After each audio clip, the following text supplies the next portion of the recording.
વડોદરાના પીપળિયાની સુમનદીપ વિદ્યાપીઠમાંથી શિક્ષણના નામે ચાલતું સૌથી મોટું કૌભાંડ ઝડપાયું છે। ત્યારે સંદેશ ન્યૂઝે એસીબીના આસિસ્ટન્ટ ડિરેક્ટર ચુડાસમા સાથે ખાસ વાતચીત કરી।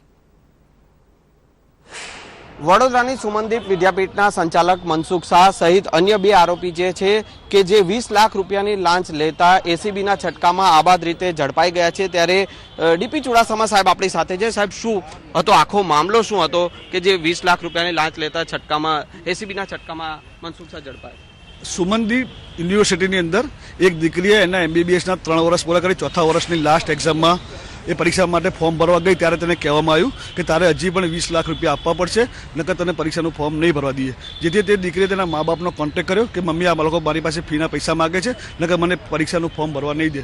જેથી દીકરીના મા બાપે મનસુખભાઈ શાહને મળ્યા અને એમને કીધું કે અમે તો 31 લાખ રૂપિયા જે 4 વર્ષની ફીના થાય છે એ 4 વર્ષની ફીના અમે પૈસા ભરી દીધા છે, અમારી પાસે આ રસીદો છે, છતાં આપ કેમ પૈસા માગો છો? તો મનસુખભાઈ શાહે કીધું કે નહીં, આ તો તમારે પૈસા આપવા જ પડશે, તો તમારી દીકરીનું ફોર્મ ભરાશે। તમે અમારા ભરત સાવંત કરીને નામ અમારો માણસ છે, એને તમે જઈને મળો, તમે પછી એ ભરતભાઈ સાવંતને પૈસા આપશો, પછી તમારું ફોર્મ ભરવામાં આવશે।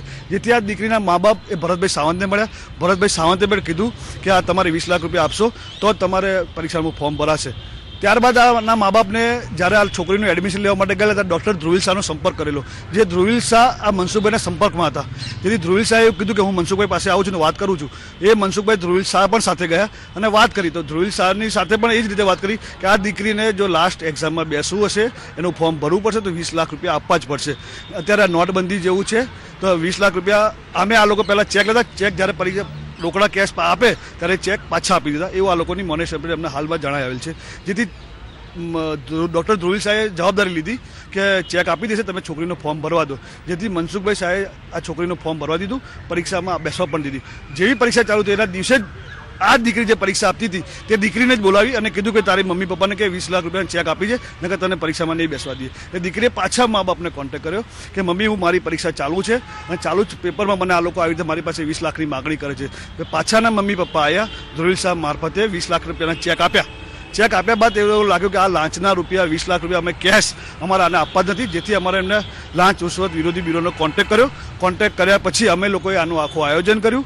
આયોજન કરી ગઈકાલે અમારા ડીવાયએસપીની અલગ અલગ પીઆરની ટીમ બનાવી, ભરત સાવંતને તેના સાથે જે અશોક દરજી હતો તેને રેડ હેન્ડેડ 20 લાખ રૂપિયા લેતા પકડી લીધેલ છે। અને બાદ એ ભરતભાઈ સાવંતને મનસુખભાઈ શાહ સાથે વાત કરાવી અને કહેવાયું કે અમારી પાસે પૈસા આવી ગયા છે, એટલે મનસુખભાઈ આ ચેક પાછા પાડી તજવીજ કરતા આ ત્રણેય લોકોને અમે ઝડપી લીધેલા છે। હાલ તપાસ ચાલુ છે। અચ્છા સાહેબ, એમને ઓફિસ અને ઘરમાં પણ તપાસ કરવામાં આવી। મનસુખ શાહની ઓફિસમાંથી કેટલા એફડીના સ્લીપ મળી આવી છે, ચેક મળી આવે છે, શું છે?